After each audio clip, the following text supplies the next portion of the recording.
Fada Ngourma est une ville du Burkina Faso, appelée aussi le pays des hommes intègres, et située environ à 5000 km de Paris. Composée d'une partie urbaine et d'une vingtaine de villages, elle comporte une grande mixité culturelle. Plusieurs ethnies, langues, religions sont regroupées et vivent en harmonie. Les jeunes y constituent une grande partie de la population. L'activité économique est principalement axée sur l'agriculture. Quoi? Mais l'agriculture en Afrique, ça doit pas être ça? Non, effectivement, le climat se compose d'une longue saison de sécheresse et d'une courte période de pluie, ce qui pose des problèmes pour les cultures, en plus du manque de moyens économiques et matériels. Ils s'en sortent aussi grâce à la débrouille. Et on pourrait pas faire quelque chose avec eux, par hasard? Si, justement, depuis 1985, l'association Épernay Jumelage organise des camps chantiers régulièrement. Il s'agit d'un voyage de 3 semaines avec des jeunes qui partent pour une expérience interculturelle et avec un chantier comme la construction d'une école, le forage d'un puits ou encore les travaux des champs. C'est-à-dire qu'on peut y aller en fait? Oui. Bah là, on y va.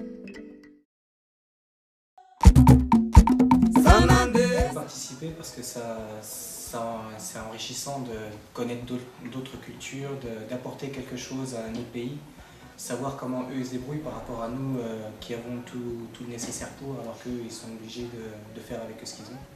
Parce qu'ils ont un autre regard sur la nature, sur quoi que ce soit. Par exemple, eux, peut-être un arbre, ça peut compter beaucoup pour eux, alors que nous, un arbre, ça ne veut rien dire, parce qu'on connaît peut-être qu'il y a beaucoup d'histoires.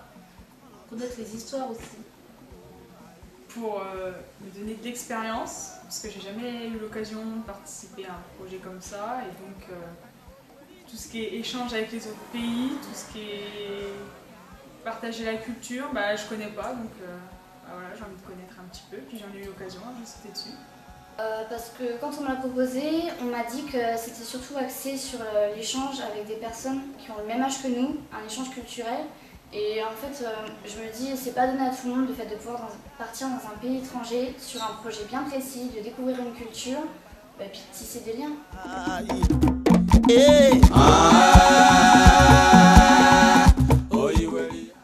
mal de choses parce qu'on peut leur apporter, nous, tout ce qui est d'Épernay, donc c'est un peu nos sports par exemple. De pouvoir faire un échange, de pouvoir leur apporter notre aide, et puis eux, ils vont nous apporter un savoir, une culture que nous, on n'a pas forcément ici. Comment dans notre ville on se respecte. Et puis voilà, le fait c'est qu'en plus cette année apparemment c'est sur le théâtre, donc on va pouvoir partager un petit peu ça, on va pouvoir s'exprimer autrement que par des emails, des choses comme ça, et c'est bien. Après eux, ça va faire pareil de notre côté, je suppose, donc on va tous revenir avec des idées, du respect totalement différent de l'un envers l'autre. Une très grande expérience et le fait de finalement, quand on va pouvoir faire ça, de renouveler encore l'expérience, d'attirer encore plus de monde, et à Épernay ça peut en être que bénéfique. Ce serait bien de faire une exposition.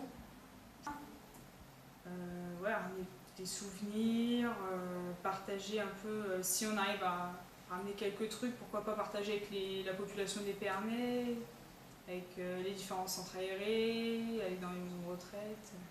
Partage un peu notre expérience. En revenant, on peut aussi faire une grande exposition, on peut aller dans les écoles en reparler, on peut même pourquoi pas rejouer la pièce de théâtre, ça peut être super sympa. Donc il y a plein de moyens, on peut en faire un grand dossier, le mettre sur internet, on peut aller un petit peu partout après dans la région Champagne-Ardenne en parler.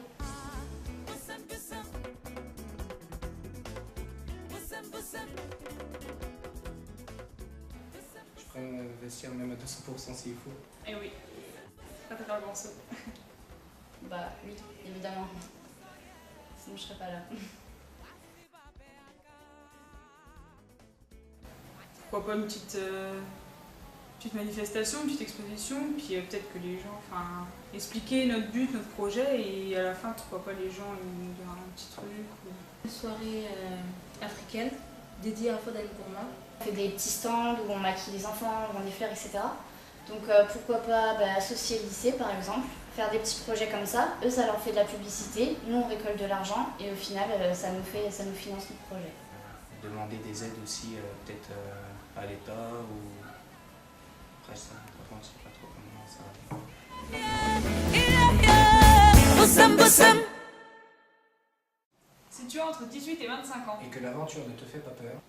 Que l'entraide et l'échange sont une deuxième nature chez toi. Viens avec nous en août 2012, 3 semaines à Fada. Suis le mouvement!